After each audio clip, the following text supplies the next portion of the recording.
서울시청역 인근 9명의 목숨을 앗아간 역주행 교통사고 원인에 대해서 관심이 쏠리고 있습니다. 희생자들의 추모가 이어지고 있는 가운데 고령 운전 논란도 재점화되고 있는 모양새인데요. 가해 운전자 처벌 시위와 이 사고와 관련된 법적인 내용에 대해서 김원용 교통사고 전문 변호사와 함께 얘기 나눠보겠습니다. 어서 오세요.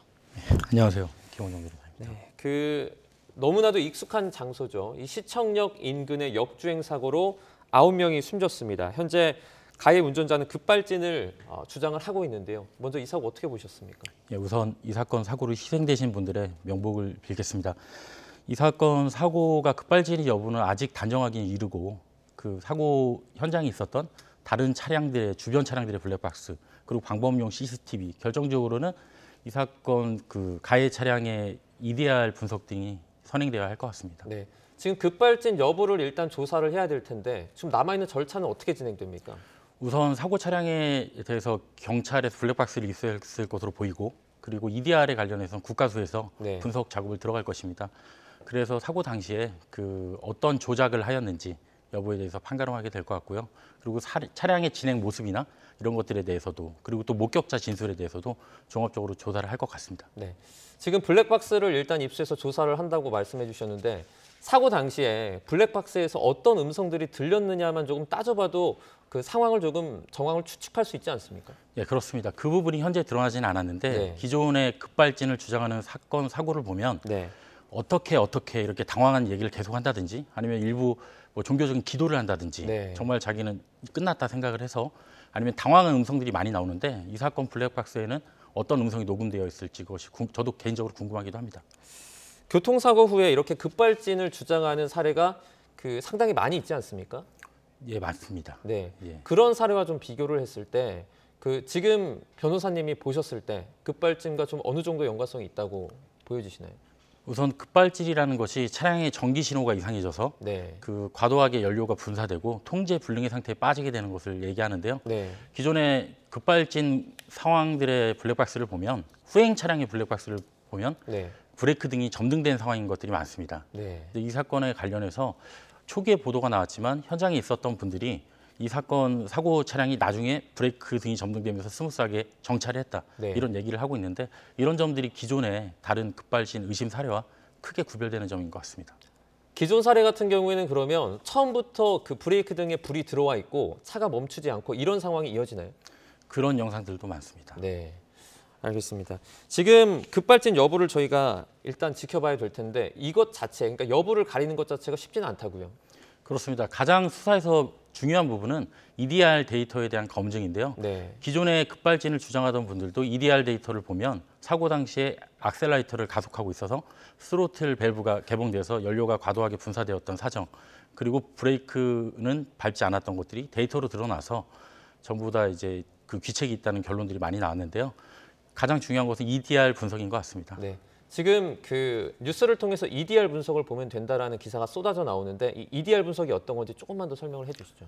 예, 그 자동차 관리법상에 보면 그 EDR 자동차 영상 사고 기록 장치를 차량에 다 의무적으로 장착을 하고 그 차량 구입자에게 고지하도록 되어 있습니다. EDR이라는 거는 그 사고가 있었을 때 해서 한 5초 정도의 그 어떠한 조작을 했는지 그래서 현재로서는 필수와 선택 합쳐서 45가지 데이터를 기록하게 됩니다. 하지만 뭐 작년에 관련 국토부 규칙이 개정돼서 내년부터는 67개 정도로 사항이 늘어나게 될 텐데 엑셀을 밟았는지 브레이크를 밟았는지 차량이 축간 이동은 어떻게 차량 방향이 진행을 했는지 그리고 에어백이 전개가 되었는지 그리고 핸들 조향은 어떻게 했는지를 포함해서 차량에 관련한 모든 정보를 EDR이 다 담고 있다고 보시면 됩니다. 그럼 만약에 이 EDR 분석 결과만 나오면 급발진 여부를 100% 알 수 있습니까? 이 100%라는 것이 사실 어려운 이유가요. 그 급발진이라는 것이 차량의 전기 신호에 이상이 생겨서 연료가 그 운전자의 조작과 상관없이 과도하게 분사되는 이상 상태를 말하는 것인데요. 이상 상태 하에서의 그 기록이 신뢰성이 있는지 이런 것들이 또 하나의 문제가 되고요. 해당 부분에 대해서는 현재 그 진행되는 소송에 자동차 제조사에서 의견을 개진하겠다고 해서 하는 부분들도 있고 일도양단적으로 결론 내기는 어려운 부분인 것 같습니다. 그 제조사가 의견을 낸다면 만약에 제조사 관계자라면 뭐 급발진과 관련해서는 아니다라고 그렇게 목소리를 낼 가능성 높지 않습니까? 그렇습니다. 만약에 그런 부분이 인정이 된다면 제조물 체계법상의 뭐 제조상 내지는 설계상의 그 하자로 인해서 손해배상 책임을 제조사가 부담하는 결과가 될 수 있기 때문에 제조사 측에서도 이 사건 사고는 매우 민감한 부분일 것 같습니다. 네. 이번에 사고 차량을 조금 더 자세하게 들여다보면 2022년 6월, 그러니까 올해 5월, 6월 이렇게 두 차례 검사를 받았는데 이때 양호 판정을 받았다 그래요. 그러면 급발진이 아닐 가능성은 좀 더 높아지는 거 아닙니까? 예, 보통 자동차 정기 검사를 받게 되는데요. 네. 저희가 간단히 사람에 비유하자면은 그 정기 건강 검진에 드러나지 않았던 갑자기 중병이 발병하는 경우도 있죠. 네. 기계 같은 경우는 사전에 문제가 없는 것으로 되더라도 얼마든지 갑작스러운 고장 발생할 수 있기 때문에 그 불과 한 몇 개월 전에 1, 2개월 전에 이루어진 검사를 가지고 절대적으로 문제가 없었다 이런 차량으로 결론 내리기 또 어려운 면이 있지 않나 싶습니다. 네. 지금 운전자가 주장을 하고 있는 이 급발진 여부가 사실 상당히 관건이 될 것 같은데 급발진이 인정되느냐 그리고 되지 않느냐 이 양갈래길에서 법적인 판단은 어느 수준으로 좀 달라지게 됩니까? 지금 운전자가 받고 있는 혐의는 교통사고 처리 특례법 위반 치사입니다. 네. 그런데 이런 것들은 기본적으로 과실범을 전제로 하고 있는 것인데 형법 268조 업무상 과실치사의 치사상의 특례로 네. 규정이 되어 있는데 그 부분에 대해서 운전자가 만약에 자기가 통제할 수 없는 어떤 상황에서 회피 가능성이 전혀 없다 네. 이런 것들이 인정이 된다면 무혐의 처분이 가능할 수도 있습니다. 네. 하지만 그 부분은 좀 어려울 것 같기도 하고요. 만약에 급발진 상황이라고 하더라도 그 상황에서 피해를 최소화하기 위한 어떤 거동, 예를 들어서 주변에 있던 방벽을 박는다든지 아니면 차량 한 대를 충돌하고 실무적으로 차량이 정지하게 되는 경우들이 있습니다. 이런 네. 회피 조작을 하지 않은 것에 대해서는 또 과실이 있다는 판단을 받을 수도 있습니다. 네. 지금 말씀해 주신 게 일단 그 회피기동이라는 그것으로 보이는데 네. 만약에 지금 급발진이 있었다 그래도 사실 브레이크는 먹지 않지만 핸들은 대부분 조작 가능하지 않습니까? 그러면 뭐 가능한 가로수나 벽이나 이런 걸 좀 들이박을 수도 있었을 것 같은데요. 그래서 제가 생각했던 것들이 차량이 되게 빠른 상태에서 진행이 되면서 네. 가드레일을 충돌했었는데 이전에 어떤 회피 기동을 하다가 그 연장선상에서 도로에 있는 가드레일을 충돌하지 않았나 생각이 들고 이런 네. 부분을 정확하게 확인하고자 한다면은 그 방범 CCTV나 아니면은 주변 차량의 블랙박스들을 통해서 차량의 전체 호텔에서 나와서부터의 전체 진행 과정에 대한 영상의 구성이 좀 필요할 것 같습니다. 네. 만약에 그 급발진이 인정되지 않는다면 지금 운전자는 어느 수준의 처벌까지 가능하죠? 교통사고 처리 특례법 3조에 보면 네. 그 5년 이하의 금고나 2천만 원 이하의 벌금에 처한다고 되어 있습니다. 실무적으로는 사망사고 같은 경우에 그 양형 기준을 보면 그 금고 8월에서 그 2년 정도를 규정하고 있고 가중기억 영역에서는 그보다 위를 규정하고 있습니다. 네. 이런 점들을 고려해서 양형이 이루어지게 될 텐데 이 사건 사고는 시내에서 사고에서는 유례가 없을 정도로 9명이 네. 희생되셨고 네. 그리고 그중에서 6분은 현장에서 즉사했을 정도로 정말 중대한 사고입니다. 그렇기 때문에 양형도 좀 무겁게 되지 않을까 생각하고 있습니다. 그 무겁게 인정된다는 게 이제 과실치사상의 혐의가 그대로 인정된다는 말씀이시죠? 예, 교통사고 처리 특례법 위반 치사가 인정이 된다면은 네. 그 안에서 이제 형량이 정해지게 되겠죠. 하지만 형량 관련한 부분은 구체적인 요소가 너무 많기 때문에 뭐 얼마가 될 것이다 이런 것들을 미리 말씀드리기는 어려운 점을 좀 양해 부탁드립니다. 네. 너무 많은 인명이 좀 희생이 되지 않았습니까? 저희가 뭐 9명이나 희생이 됐는데 이 9명이라는 그 숫자도 어떻게 보면 나중에 양형, 처벌 양형에 좀 영향을 미칠까요? 저희가 교통사고가 생기게 된다면 민사적인 부분은 자동차 보험에서 해결이 되지만 네. 이것은 또 형사적인 문제가 있기 때문에 형사 합의는 따로 해야 합니다. 이 사망사고 같은 경우에는 유족과 협의를 해야 되는데 전부 다 협의를 할 수 있을지도 실무적으로 되게 문제가 될 것이고 네. 그러면 그 처벌 불원이 있지 않는다면 유족들의 처벌 의사 또한 수사기관이나 재판기관에서 관가할 수가 없기 때문에 무거운 양형으로 반영되지 않을까 생각이 됩니다. 네.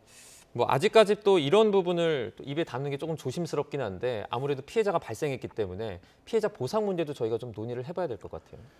예, 자동차 보험에서 보통 대인배상 1, 대인배상 2 이런 약관들이 있는데요. 네. 대인배상 2에서는 무한으로 해서 보장이 됩니다. 네. 저 개인적으로는 이제 가해 차량의 보험사가 어떤 회사인지도 알고 있는데요. 그 회사에서 그 유족들에게 먼저 일정 시점이 지나거나 아니면 그럴 때 합의를 제안하고 거기에서 금액이 만족적이지 않다고 판단하시는 부분들은 보험사를 상대로 민사소송을 진행할 수가 있게 되겠습니다. 네. 지금 그 급발진 인정 여부에 따라서 그 피해 보상을 하는 주체도 조금 달라진다고요. 그렇습니다. 일단은 보험사가 책임이 있는 건 어느 정도 기정사실인데요. 네. 만약에 급발진이 인정된다고 한다면은 제조물 책임법상의 차량 제조사가 공동 불법 행위자로서 책임을 부담하기 때문에 그 경우에도 분담 비율에 대해서는 또 많은 법적 논란이 있을 것입니다. 하지만 이런 것들이 제조물 책임법이 인정이 되고 나아가기까지는 정말 많은 절차들과 넘어야 될 벽들이 많다고 말씀드릴 수 있습니다. 그 이번 사건을 두고 나서 운전자 부부가 뭐 부부싸움을 하다가 결국에 이런 사고로 이어졌다라는 그런 루머도 돌고 경찰이 뭐 이거는 사실 무근이다 이렇게 입장을 밝히기도 했습니다. 네. 네, 이런 경우에 만약에 이게 이런 정보를 흘린 주체가 처벌을 받을 수도 있습니까? 예, 그렇습니다. 만약에 이런 것들이 진실을 왜곡해서 네. 전혀 있지 않은 허위 사실을 유포한 것이라고 볼 경우에 정보통신망법에서 그 허위 사실에 의한 허위 사실을 적시한 명예훼손죄로 처벌받을 수 있습니다. 네, 과거 사례를 조금 봤을 때 이런 어떤 루머가 돌았을 때 처벌받은 사례는 있습니까? 그렇습니다. 이런 루머나 이런 것들이 있을 때 네. 허위 사실들이 있을 때 끝까지 결국 고소권자와 그 피해자와 수사기관의 의지지만 돼서 그 처벌된 사례들이 있는 것으로 알고 있습니다. 네. 고령 운전자, 그러니까 이번에 운전자가 68세 정도로 전해지고 있습니다. 그래서 고령 운전자 자격 논란도 다시 재점화되고 있는 모양새인데요. 이 부분은 어떻게 평가하세요? 현행 도로교통법에서는 그 고령 운전자를 65세 이상, 그다음에 75세 이상 두 가지 구간으로 나눠서 규율하고 있습니다. 네. 그런데 그 일반의 경우에는 그 면허 갱신이 10년이라고 한다면 65세 이상은 5년, 75세 이상은 3년이고 네. 인지검사 등의 다양한 조건들이 부과돼 있습니다. 고령으로 인한 사고인지 여부는 또 살펴볼 부분이 있는 것 같긴 합니다. 네. 운전자 같은 경우에 40년 정도 되는 버스 운전 경력이 있다고 전해지고 있습니다. 그러니까 운전만큼은 아마 뭐 저보다도 훨씬 더 오래된 그런 분이신데 이런 분이 단순히 운전 미숙으로 이런 사고를 냈다는 게 조금 믿기지는 않거든요. 다양히 살펴볼 요소가 있는데요. 그 교통사고라는 것들은 특히 이런 중대한 사고나 인명에 대해서 뭐 부상이나 장애가 있는 사고는 일생에 한 번 겪거나 당하게 되거나 이런 경우가 있을 수 있을 네. 텐데요. 그간의 경력만을 가지고 실수가 전혀 없었다? 이렇게 단정하기는 좀 어려운 부분인 것 같고요. 다양한 요소를 살펴봐야 하는데 가장 제가 주목되는 부분 중에 하나는 호텔에서 나오자마자 일방통행을 역주행을 한 사안입니다. 네. 그 역주행을 하는 시점에 이미 급발진이 돼서 회피기동이었는지 아니면 역주행에 들어선 다음에 급발진이라고 주장하는 그 엔진 RPM의 과도한 증가나 네. 급가속이 이루어졌는지 이 부분도 좀 살펴봐야 할 것 같습니다. 그 주변에 CCTV 같은 것들을 좀 통해서 이런 나오자마자 급발진이 되는 그 순간을 포착해서 좀 판단할 수도 있지 않습니까? 네, 그렇습니다. 그거와 동시에 이제 차량 진행 과정들을 본다면은 급발진은 일반인이 저희가 시내에서 주행하게 된다면 사실 이런 핵심 도심에서는 3,000 rpm 이상의 그 기동을 하지 않습니다. 네. 그 이상으로 가속이 돼서 튀어나간 구간이 있다고 한다면은 영상이나 이런 것들을 통해서 객관적으로 판단을 할 수가 있겠습니다. 자, 고령 운전자들의 교통사고 비중이 실제로는 어떻습니까? 높습니까? 그 통계적으로 보더라도 고령 사고는 일정 부분이 있는 것 같고요. 네. 그리고 사고보다는 이제 사고의 경중을 봤을 때 네. 중대 사고에서는 분명히 좀 고령 운전자들의 비중이 약간 있다고 볼 수 있습니다. 그러면 이제 뭐 교통사고 전문 변호사시니까 이런 사건들을 봤을 때 사례들을 봤을 때 고령 운전자들을 위한 어떤 대책 마련이나 이런 게 좀 필요하다고 보십니까? 예, 현재로서도 이제 만약에 면허를 반납하게 된다면 네. 뭐 어느 일정 혜택이 있다든지 아니면 이런 부분들이 있는데 그 고령 운전자라고 해서 무조건 나이가 기준이 되어서는 안 됩니다. 네. 신체적 능력이나 인지 능력 등을 고려해서 다양한 면허 조건에 대한 면허 갱신에 있어서 이런 부분들이 좀 다각화돼야 되지 않나 생각하고 있습니다. 현 시점에서 고령 운전자와 관련된 어떤 대책들은 어떤 게 있습니까? 얼마 전에 고령 운전자들에 대해서 조건부 면허 부여가 추진이 되다가 강력한 네. 반발에 부딪힌 적이 있는데요. 이런 부분들을 다시 좀 더 섬세하게 해서 추진해 볼 필요성은 있다고 생각을 합니다. 네, 그 우리나라뿐만 아니라 외국에서도 이제 아무래도 고령 사회가 다문화되다 보니까 외국에서도 이런 관련된 얘기들이 좀 있을 것 같아요. 외국은 사례가 좀 어떻죠? 가까운 예로 보자면은 뭐 일본에서도 고령자는 강습을 받게 한다거나 아니면 인지 능력 검사, 운전 기능 검사를 하고 있고 미국, 독일도 조건부 면허제가 시행이 되고 있습니다. 네. 그래서 우리도 이런 부분들에 대해서 전향적으로 판단할 필요가 있을 것 같습니다. 다만 고령이신데 뭐 택시 운전이나 버스 운전 등을 운전을 업으로 하시는 분들이 있기 때문에 이런 부분들도 좀 고려가 돼야 할 것 같습니다. 네, 저희가 조금 더 조심스럽게 접근을 해야 될 부분인 것 같은데 네. 노인 차별 이런 부분으로 좀 이어질 수도 있지 않습니까? 그 신체적 나이만으로만 노인이라고 볼 것이 아니라 네. 저희가 자동차가 정지하게 될 때 인식을 하고 브레이크를 밟는데 소요되는 시간 그리고 실제로 자동차가 멈추게 되는데 걸리는 시간 네. 그래서 첫 번째를 공주거리, 두 번째를 제동거리라고 해서 합쳐서 정지거리라고 합니다.